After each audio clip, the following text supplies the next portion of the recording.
Hello and welcome to World Rugby's defence presentation with me, Paul Gustard, the head of rugby at Harlequins Rugby Football Club here in London in the UK. The aim of the presentation is really to challenge your way of thinking, to suggest some different ways to think about defence, to really narrow down on the minutiae of what you're looking to achieve, how you go about doing it, how you can construct a thorough coaching pedagogy and make sure that you're fully aware of your own personal principles and philosophies as a defence coach. Okay, so let's get to it. On this slide here, I'm going to try and outline the key things that I will be talking to you about today, the detail, the key points, and I apologise massively in advance. I am not trying to commit death by PowerPoint. I just wanted to give a few bits that you could reflect on and consider and look back on, be able to formulate your own thinking, challenge your own principles, and have something to refer back to. Okay, to start off with, the most important thing is what is the purpose of defence? And what is your purpose of defence? What is it that you are trying to achieve? I'm a firm believer that the more you understand your own personal why, the more you understand the greater goal, the greater objective, the higher calling, the higher purpose, then it's easy for you then to establish how you go about doing it. So once you've worked out what it is you are trying to achieve, we're then going to explore how you scaffold that down to formulate your own key principles based on your why. And I'll share with you my principles and my key principles that I adopt at Harlequins and formerly with England and Saracens to try and give you some idea about how it might work in a practical context. After that, it's always important to understand the landscape that you're operating within to enable you to build the most effective, the most consistent defensive system, and also your own personal coaching pedagogy, how you approach a season, how you approach a week, how you approach your presentation skills, and so on. With that, things like the league that you play in, the competition that you play against, potentially, what is the coaching week look like? Do you train Monday, Tuesday, Wednesday and have a training free day on Thursday? Or do you train more conventionally a Monday, Tuesday with a break in the middle and then pick it up again on a Thursday, Friday? What are the needs of your head coach? What does he ask of you? How can you be aligned and synergetic with him? And then other more considerable factors to consider would be things like the weather. In the UK, we have a varying climate. And often the weather, particularly around December through to February, can be wet, it can be windy, and that again can influence the way that you might like to defend because of the surface and also because of the wetness of the ball. Other things for you to consider I want to try and talk about is the areas of the game, going from ruck defence to set piece defence to scramble defence to turnover defence, things for you to think about as you start to build up and layer up your own defensive system. The next thing is to try and see how you want to go about coaching your defence, how you overload a defence, how you practice micro skills, and how you do things off field as well to try and energise your squad. As the most important thing is to bring it to life. How do you give your defensive system a soul? How do you bring words on paper to life? And that, I think, is the art of excellent coaching. Okay, so on to the purpose of defence. The first thing I believe is to ask yourself the question, the very basic question, what is your primary philosophy? What are your principles as a coach? If you are inherently conservative or if you're inherently a risk taker, that may influence the way you want to approach your defensive mindset. Also, you need to consider how defense fits into the overall fabric of your game. What are the strengths of your team, etc. When you understand that, you can then start asking this question, is what is it that you want to achieve with your defense? I'll give you an example. People may talk about defense to prevent tries being scored, or people might talk about defense to get the ball back. Now, one may actually lead to the other, but your mindset is in a different place. You're thinking about the game a slightly different way, even though the outcome of not allowing a team to score might lead to a turnover. And just like the outcome of getting the ball back might prevent a try being scored, it's the initial thought process that helps you derive your own coaching and, in this instance, your particular defensive philosophies and key principles. The next thing you'd like to consider probably is what's your alignment with your playing personnel? What type of players do you have at your disposal? What do they believe in? Because if they don't believe in what it is that you're trying to coach, if they can't see the bigger picture, if they can't taste it, if they can't feel it, if they can't live it, if they can't do it, then you won't get the results that you crave. You won't get the performance that you want. You won't get the focus and engagement in the week that you need to get an effective defensive performance. And then, of course, the final thing, as we mentioned, is how does all of this fit with the other elements of your team? For example, if you have a team that is strong on counter or strong through transition, and you've got a poacher as a 7 or a poacher as 12, then potentially you want to be more aggressive around the tackle contest. Or potentially you want to kick a little bit more and then focus more on your kick chase defense to create stronger counter-attack opportunities. And all these things are very base questions that you want to ask yourself, and how you can implement those into creating an effective defensive strategy that, for one, sits with your own coaching philosophy, and secondly, fits in the environment that you are now coaching within. Okay then, so what defensive system do you choose? I've put the defensive systems that I can think of into two broad buckets here, one entitled up and out and one entitled up and in. Up and out might suggest a drift defense or an up and across or a 45-degree defense. And up and in might be a ball watching, it might be a blitz, it might be a man-on system. But roughly speaking, you could probably see characteristics and traits sitting between one of these two buckets that I've listed just in front of you now. An up and out system.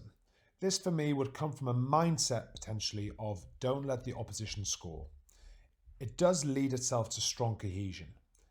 For me, it is a more passive way to defend where you're looking to use the touchline as an extra defender. By the very nature of saying that you're looking to use the touchline as an extra defender, you are passing the buck. You are passing the responsibility to the person on your outside and then fundamentally to someone that doesn't physically make the tackle. It's a more of a containment defense. You're not trying to get the ball back so aggressively or so urgently. And it's a more risk-averse, lower-risk way to defend. Conversely, an up and in defense or blitz defense bases itself around line speed, around confrontation, around a mindset of trying to get the ball back. Therefore, you think in aggressive thoughts, aggressive language. It's high pressure, it's high risk, but high reward. This one here, you aren't passing the buck. You're wanting to make the tackle. You're wanting to get the ball back. And broadly speaking, these would be two different ways of approaching your defensive mindset. Which one would you choose? Okay, so what I'd like to show you now are a couple of short clips to outline the different defensive systems that we've just outlined. The first example here is of Saracens defending against Exeter Chiefs down at Sandy Park. The first thing we notice is that the hooker, Jamie George, is standing inside first receiver to give extra width to the defensive line, allowing them to get more line speed from the set piece origin. As we play the clip, we can see an urgency to get off the line, to control the gain line and make a dominant tackle in line with the set piece. As I pause the clip here, you can see excellent urgency to fold, great space on the open side and equal spacing across the defensive line, and no one is looking to contest the breakdown in this example. As we continue the clip, we can see that Saracens' defensive line is very well connected. An instant chop tackle from Saracens 13, Nick Tompkins, allowing Billy Vunipola to go on the inside of the ball and attack the gate and earn a turnover. And again, if we look at the picture of Saracens' defensive line, you can see that they have good spacing, allowing them to get off the line. They've earned the right to get off the line as quickly as possible if there was to be a further phase ensuing. If I play the clip again in real time, we see it again, urgency off the line, instant tackle, race around the corner from Billy Vunipola and Maka Vunipola, great width set on the open side, Ashton controlling the 15-metre line, and again there Billy Vunipola attacking the inside gate to get a brilliant turnover. This is another example of a team that have a desire or a mindset to go and get the ball back as quickly as possible. This is Exeter Chiefs defending against Harlequins in the 2017-2018 Gallagher Premiership season. I want you to start noticing some key characteristics around the Exeter defence. As I quickly slow down play here, you saw that the Exeter 7 decided not to challenge for the breakdown. Already we can see a picture there of Harlequins having 1 plus 2, maybe 3, entering the breakdown against only one Exeter Chiefs player. One of the key aims of rugby, either in attack or defence, is to create numerical advantage. And we can see here that Exeter have a distinct policy not to challenge for the ball, therefore Harlequins overcommitting at source and creating opportunity for Exeter to gain more line speed and gain more ascendancy through their defence. As I press play again, we can see the ball moved, Exeter hard off the line, a tackle from Waldron, straight to the breakdown and back to his feet. Again, hard and square, a brilliant tackle from the 10 Steenson. And again, we see the Exeter players bouncing out, there's a life, there's an energy. And we can already see that Exeter marching back Harlequins towards the halfway line. On the fifth phase, this may be, Harlequins try and challenge down the short side. Again, a tackle. The second defender bounces out. And we can see brilliant width on the open side there again from Exeter. Good movement around the ruck. Again, not challenge the breakdown. Big line speed. And in the end of it, a poor kick from Harlequins giving a counter-attack opportunity around the halfway line. A brilliant net gain from Exeter, all based on the desire to go and get the ball back as quickly as possible or create turnover or create a counter-attack opportunity. Defence at its very best. We're going to turn our attention now to a very, very short clip, hopefully illustrating the alternative way to defend, an up and out or drift defensive system. And hopefully you can see the more passive nature here of Australia defending against South Africa. As we start the clip, we can see it's a quick throw in from South Africa. Australia caught unawares. As the camera picks up the play, a challenge. Again, Australia looking to contest a little bit around the breakdown, getting tight, getting caught really narrow around the first 2-3 defenders. And as we watch the play here, we can see there's a distinct difference between the style of defence here from Australia than the two previous examples of Saracens and of the Exeter Chiefs. We see Australia turning their hips towards the touchline, giving yards towards South Africa, and rather looking to try and use the defender as that 16th man, or looking to try and keep cohesion and defensive line integration at the forefront of their mind.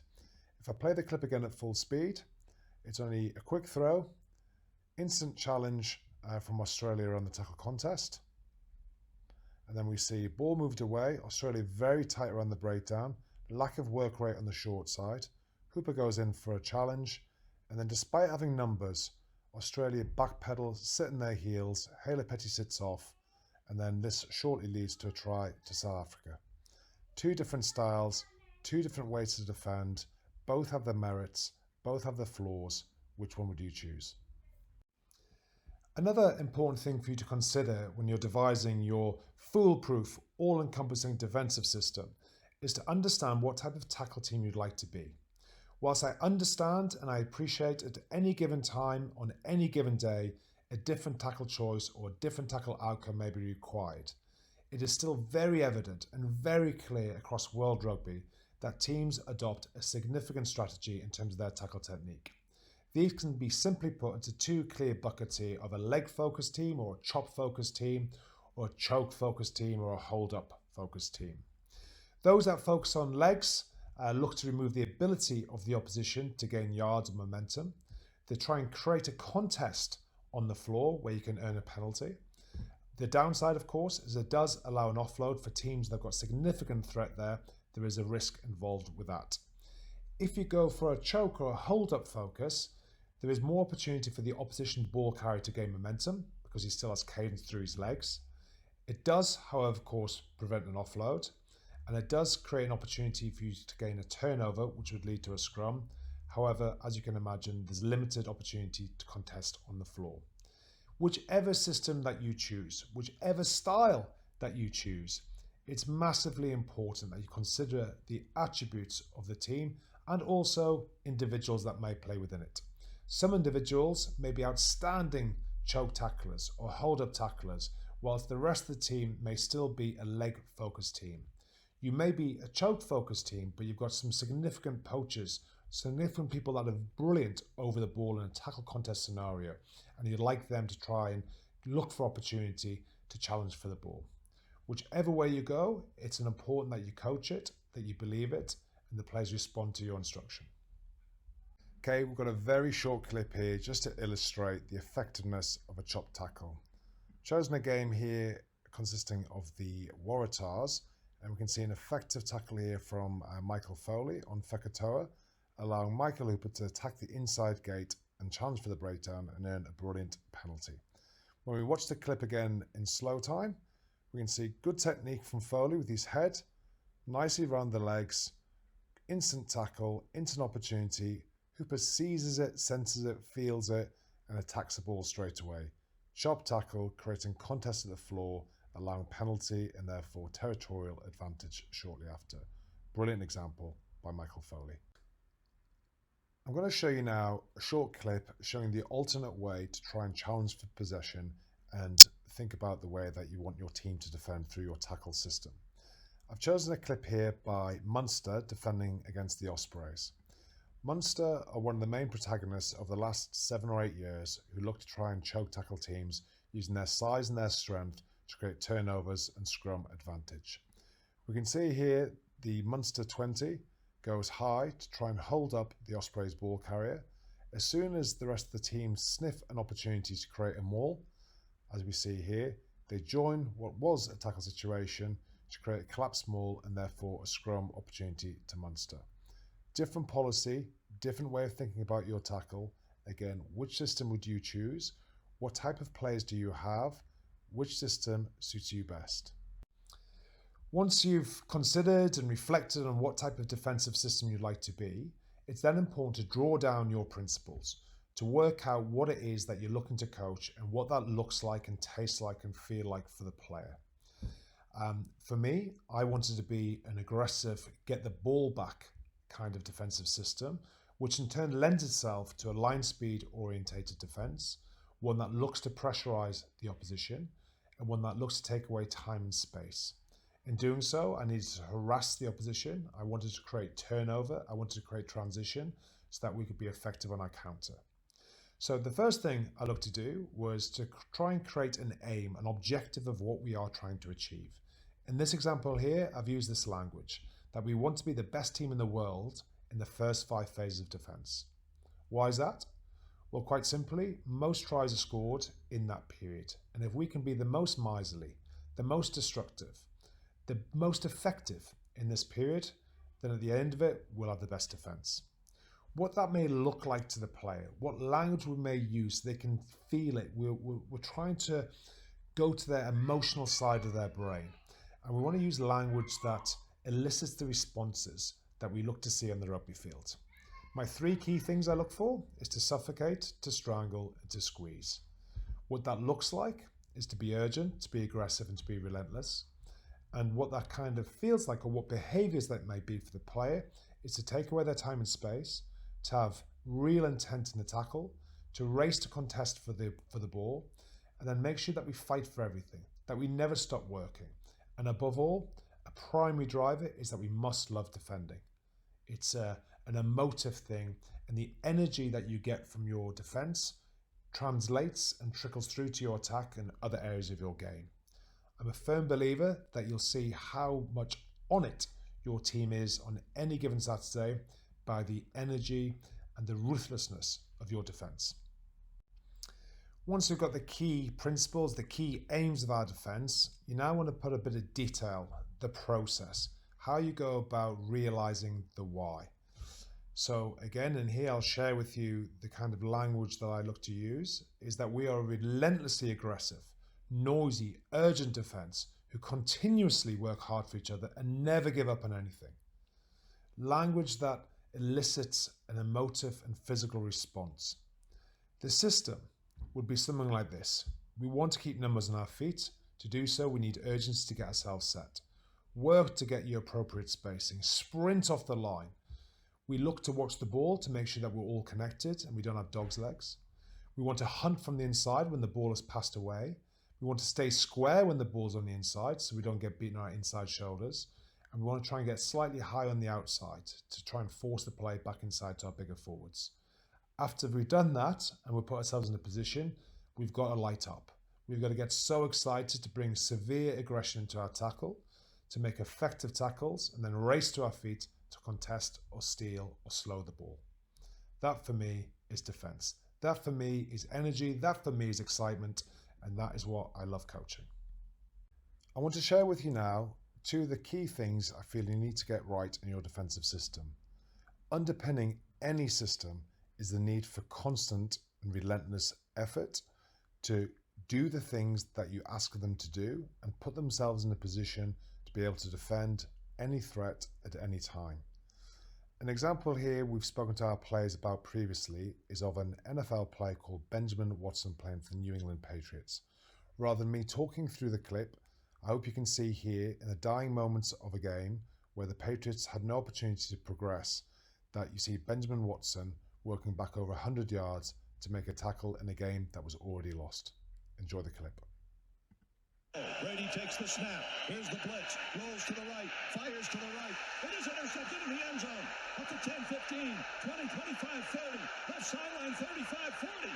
Heading all the way down the sideline. Foot race. Bailey stepped out of a tackle. Champ Bailey, 30, 20, 15, 10, 5. Did he get there?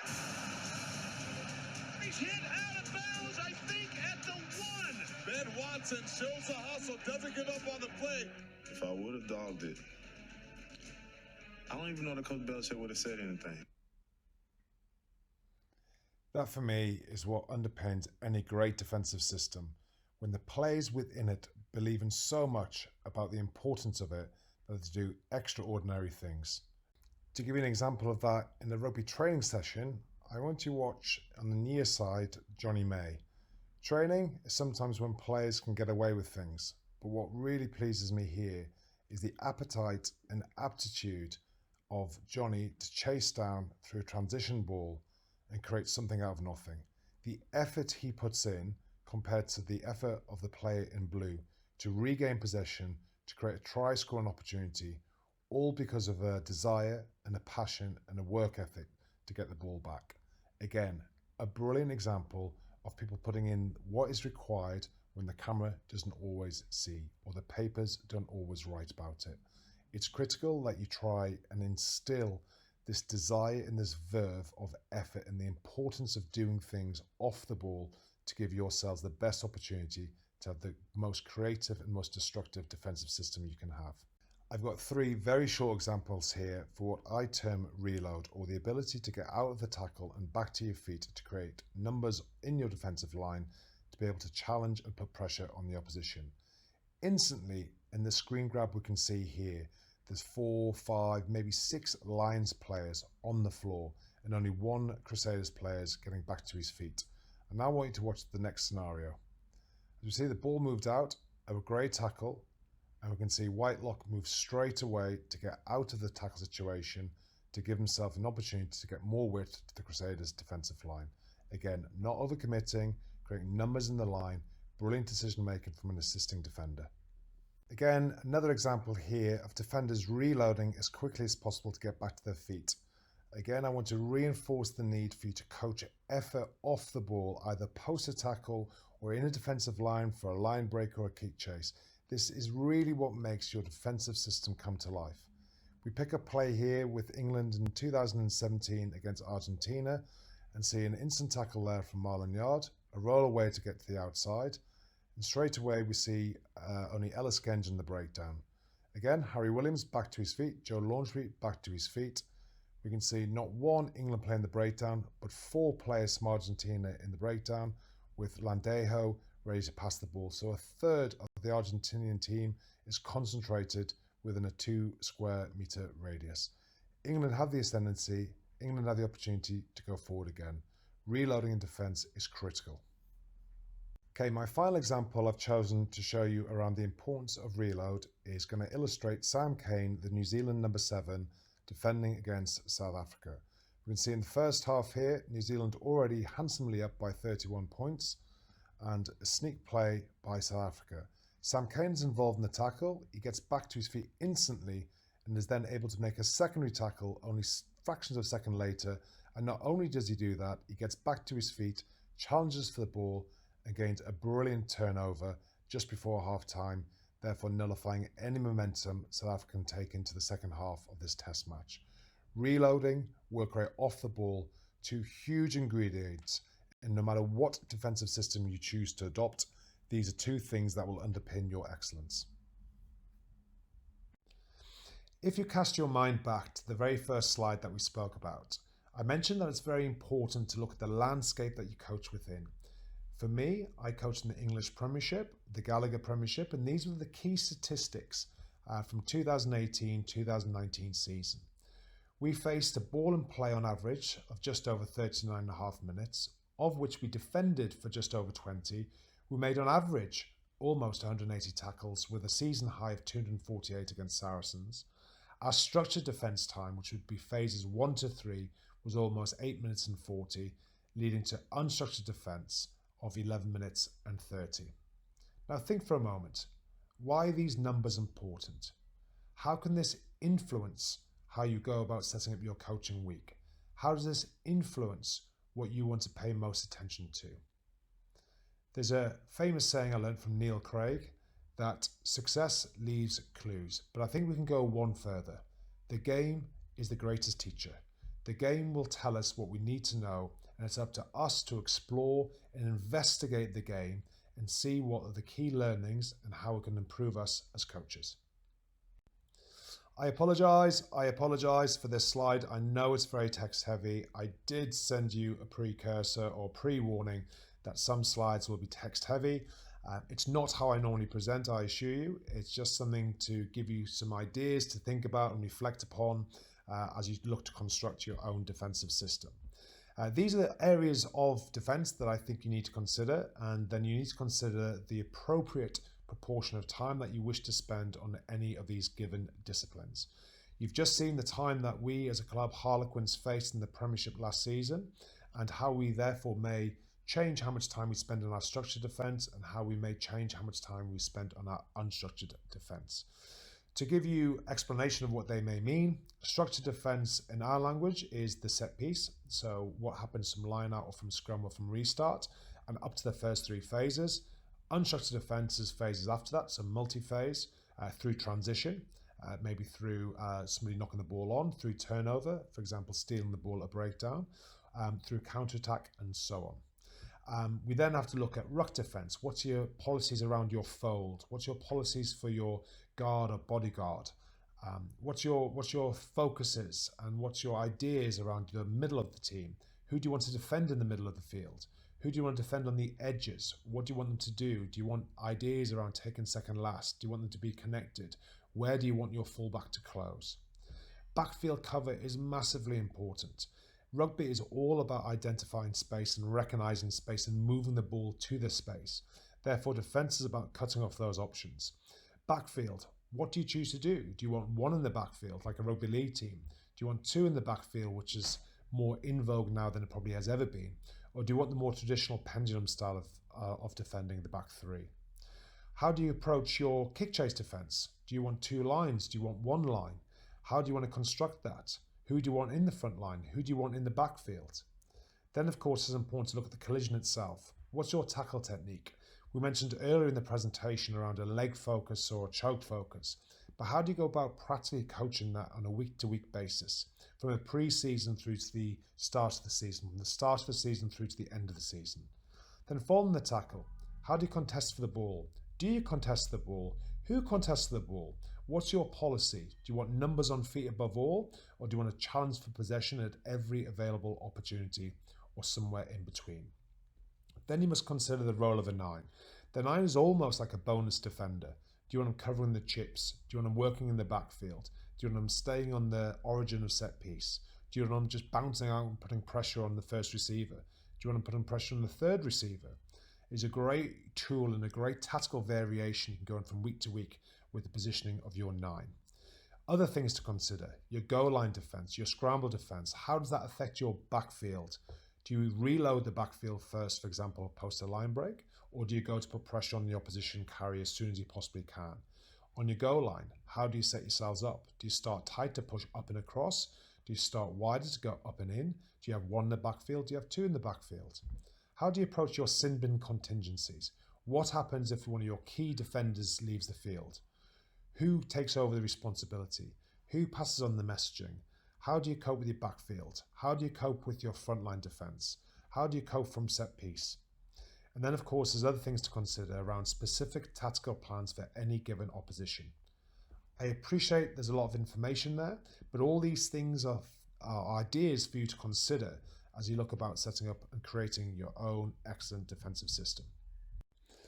After considering and reflecting the detail that we just spoke about in the slide before, it's then important for you and your fellow coaches to consider how you periodize and how you construct your own personal and collective coaching pedagogy. The first thing I believe you have to consider is, where are you in the stage of your season? Are you in the off season where Zooms and phone calls may be the most relevant? Are you in pre-season? If you are, how long do you have?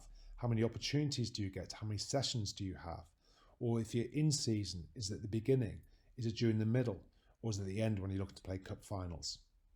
What is your training week? How many opportunities do you get? Do you see your players 5 times or 4 times or 3 times or 2 or maybe only once a week before match day? That again may influence what it is that you look to coach. Do you theme your sessions? Do you have an attack day or a defense day? Or are you a coach that likes to cover every single facet of the game on every single session? What's your key priority? What's the biggest base need for your defensive system to function? What gives you your biggest bang for your buck, your biggest reward for your investment? What are your philosophies around contact in the week? Are you somebody that likes a lot of tackle technique and tackle contest? Or are you somebody that rather the player saves himself for a Saturday or match game? How synergetic are you with the rest of your game plan? We alluded to this earlier on. If you have a strong counter team or transition team, perhaps you really want to invest in a chop tackle focus with people that look to contest for the ball at the breakdown. Or perhaps you don't have a strong turnover team or a strong counter-attack team, but you have a very big set of forwards and you want to play a more territorial, more structured game plan, in which case you may wish to focus more on your kick chase and your more counter-rucking. How synergetic are you with your co-coaches? How can they help you? If you're coaching the backs defense, maybe there's somebody in the forwards that could assist you in coaching them. Is there somebody in the strength and conditioning department that could assist? Is there somebody there that may be more suited to help you teach wrestling skills or grappling skills or tackle technique? How can you align your messages? Can you get your strength and conditioning department to do pummeling or grappling or milling before their weight sessions so the players start developing stronger contact skills? All these things are important things to consider as you look to construct yourself the best defensive system. I'd like to share with you now a training periodized week that we look to adopt at Harlequins. We were a Monday to Wednesday training team, but we're looking to move back towards a Monday, Tuesday, Thursday, Friday team for a few reasons. When you look to do this, the first thing is to understand the framework that you're going to operate within. And at the very start is, what does the game tell us? How can we model ourselves off the game? What scenario is the most probable and what is most possible? We've seen already the impact that statistics can give you, the evidence that it can give you to support a certain training direction. But as Eddie Jones, one of the world's greatest coaches, once told me, that your eyes are the best asset you can have as a coach.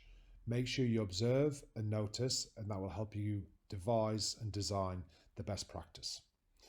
Next thing you want to try and do is to look to increase the mental and the physical challenge for the players.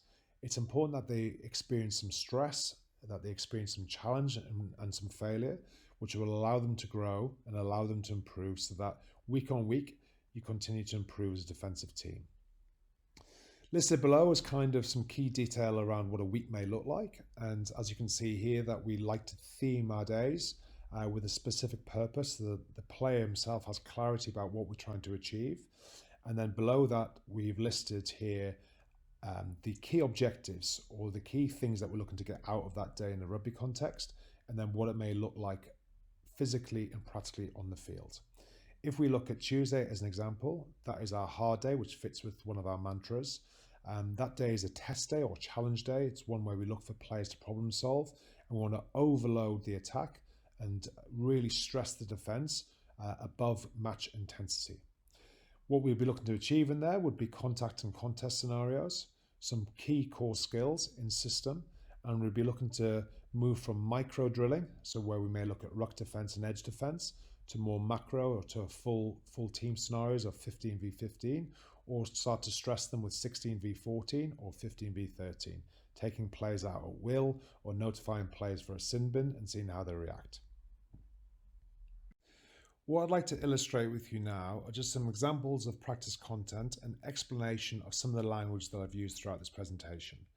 The first thing I'd like to draw your attention to is structured training. For that, we would see this at Harlequins on a Thursday on our fast day, and that would be anything from 1 phase to 5 phases where we look to gain control of the opposition attack, to prevent momentum, to prevent speed of ball.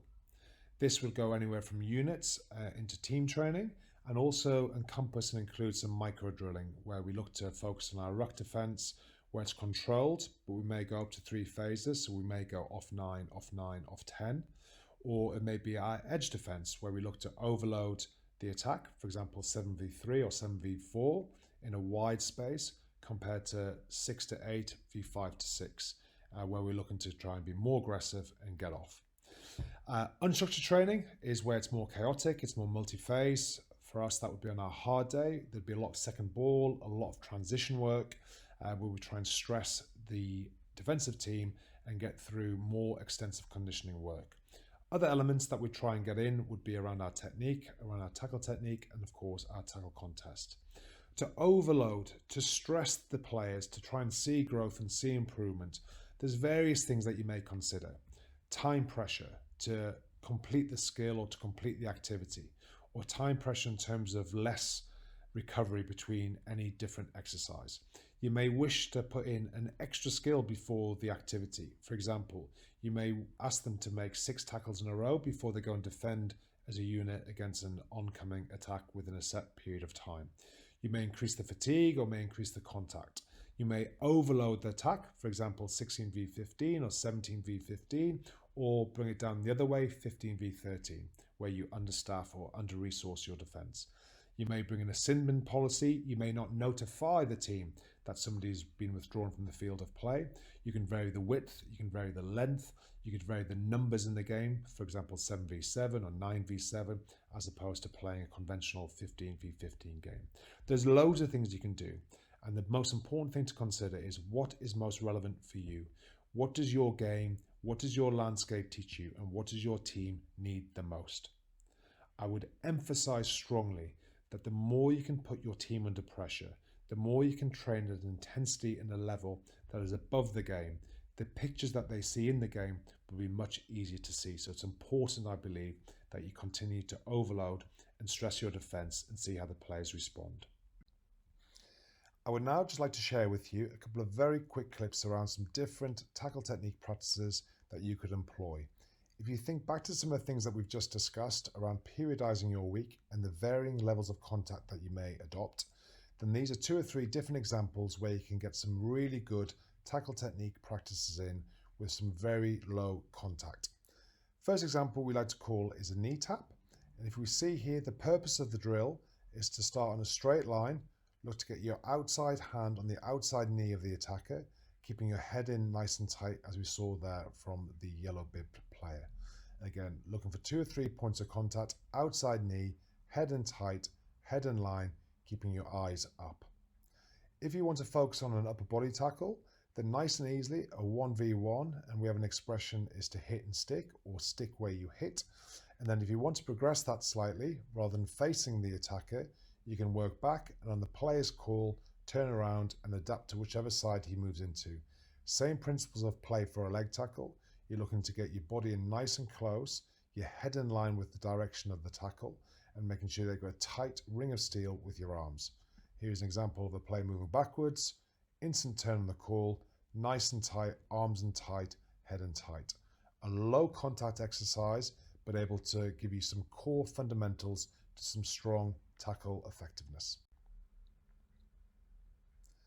As a coach, I tend to lean towards a leg focus. This is generally based on the physical makeup of the players that I have at the club, but also because of some of the skill sets that we also have. Will Evans and Chris Robshaw, for example, are 2 very good players over the ball, creating turnovers and creating penalties. On the back of that, the way that we'd like to play the game with quick taps and increase in tempo through our counter-attack and transition elements, then it seems to fit nicely for the way that we want to play the game. However, of course, we also get examples where we have 2 people in a tackle on 30 to 40% of the occasions, and therefore we try and practice both our types of tackle as much as possible. If I press play here, we can see some examples of leg chops. Now, there's 2 or 3 key things I like to look at. We can see here heads in nice and tight, arms really tight around the back, but also you notice that every single player is reloading back to his feet post the tackle. You can do it inside on gym mats, outside, And again, the things I'm looking for are the 3 points of contact with where our arms are, our heads are, good leg drive, and then back to our feet as quickly as possible. I like to keep those things upbeat and vibey, so there's a good energy around the tackle, there's a good energy around the group, and people don't get to think too much about what's about to happen. Another way of bringing this to life is maybe to increase things before you have. We mentioned earlier around overload. So if we're looking here for a hit and stick, we can see players making a tackle, reloading back to their feet in the defensive line, and then going for an upper body collision afterwards. Again, if we look at our near screen, we can see Chris Robshaw making a tackle, back to his feet, off the line, and then going for an upper body hit and stick style of tackle. There's loads of different things that you can do around your tackle technique practice. And as soon as you think back towards the game, is what does the game teach you? What are the skills that you need to coach? What are the plays that you have at your disposal? How does that fit with your overall principles?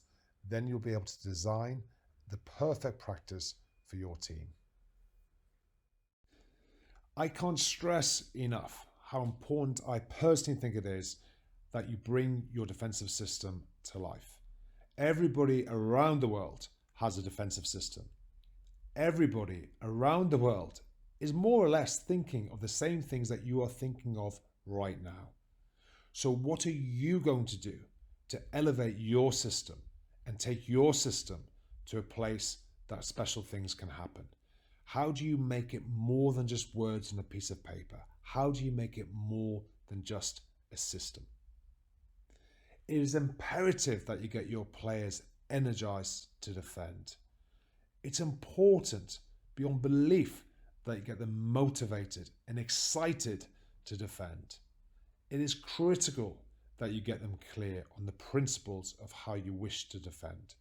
It's critical that they understand the objectives and the outcomes and their accountability and responsibility in defending for your team. And the ultimate goal is to get them self-reliant, because they make the decisions. They make the tackle. They're the ones that can do special things. And above all, don't forget to make it fun. What I'd like to share with you now is a couple of pictures from the archives and tell you a story about how I brought this to life in my previous role as the forwards and defence coach at Saracens. I'm going to take you back to 2009 in one of my first team meetings when I was speaking to the players about our key defensive principles, systems and strategies. At the end of the meeting, or toward the end of the meeting, I reminded the players that we had to bring this thing to life. We had to breathe life into our system. I reminded them of their obligation to hunt down the opposition, to take away time and space, to chase them hard, to hunt like a pack of wolves. No sooner had I said that than the room erupted with the werewolf howls.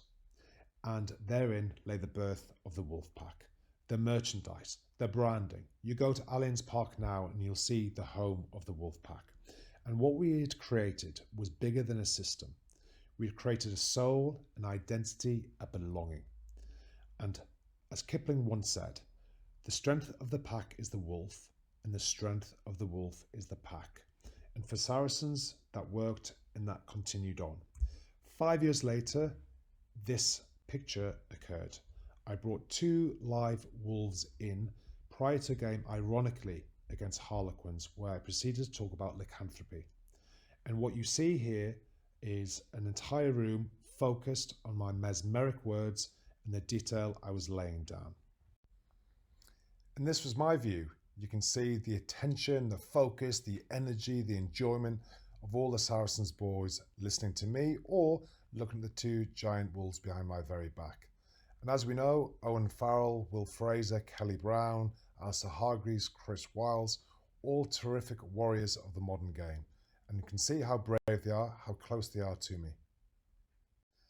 However, when you look at the full picture, you can see the players aren't that daft and did position themselves a full row behind an entire security barrier, if you will, away from me and the 2 giant wolves.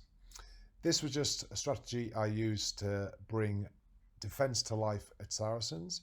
What will you do? What is your hook or your handle or your way of energizing and motivating your team of players? I think it's important that you find something that resonates, find something that's authentic, find something that works for you and therefore that can work for the team. Again, the more you believe in what it is that you're trying to coach and help the players with, the more real it is, the more believable it is, and the easier it is for you to coach. Enjoy your coaching, enjoy coaching defense, and I hope that you've got some ideas here about how you can challenge your current way of thinking or add to your way of thinking. And if you've picked up one or two things that are new, then you've done great. Thanks very much for listening, and I look forward to your questions later.